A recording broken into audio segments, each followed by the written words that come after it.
Sehingga semua MBR yang ingin mendapat bantuan rumah subsidi, KPR subsidi, harus mendaftar lewat aplikasi SIKASEP.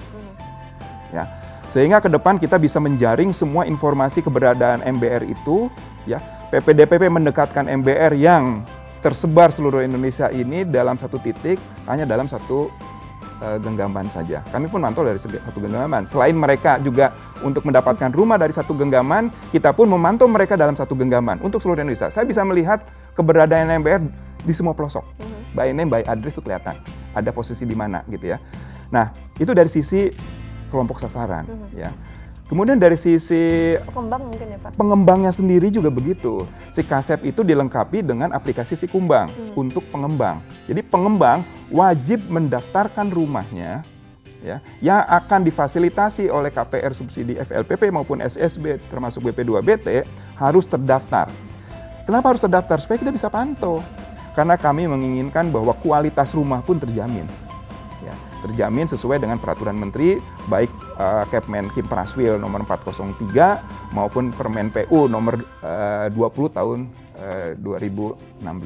Itu ya. Nah, peraturan perundangan itu kan kita jalankan dengan cara apa? Kita nggak bisa juga selalu menegur pengembang ini kualitas salah, kualitas sulit kan, capek. Kalau tugas kita hanya menegur.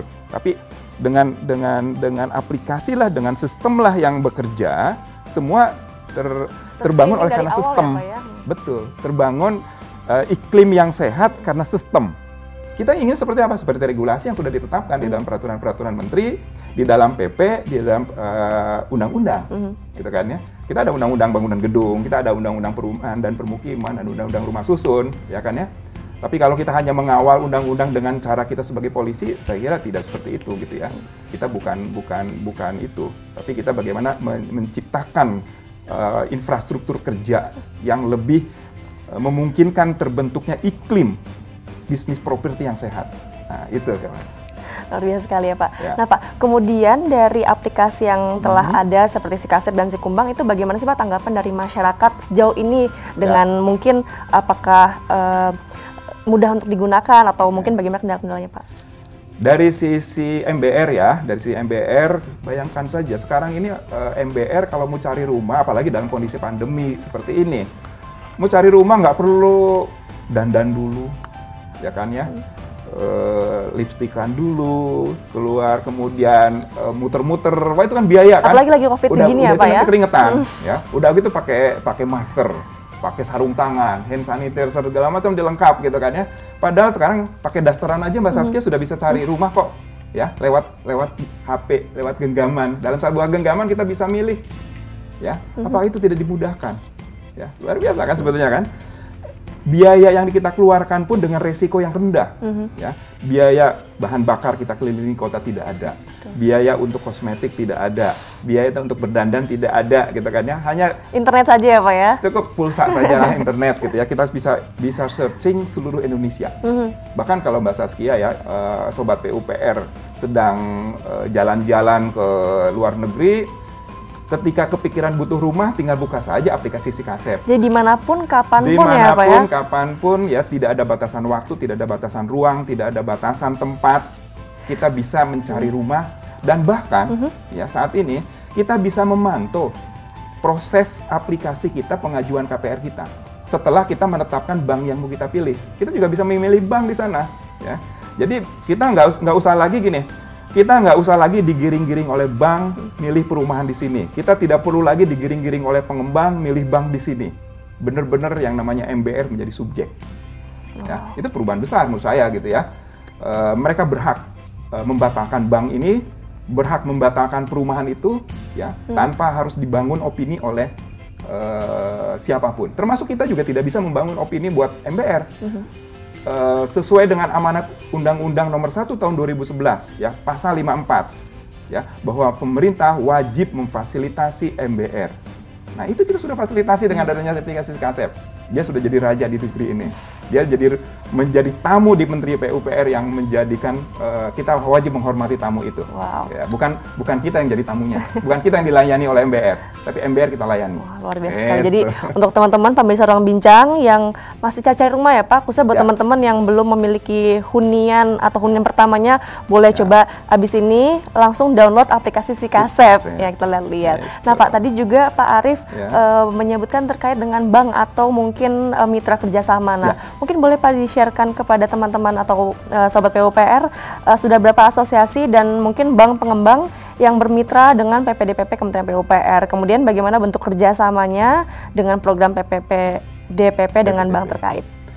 Kalau bank kita sudah 44 bank, ya 44 bank bekerja sama dengan PPDPP.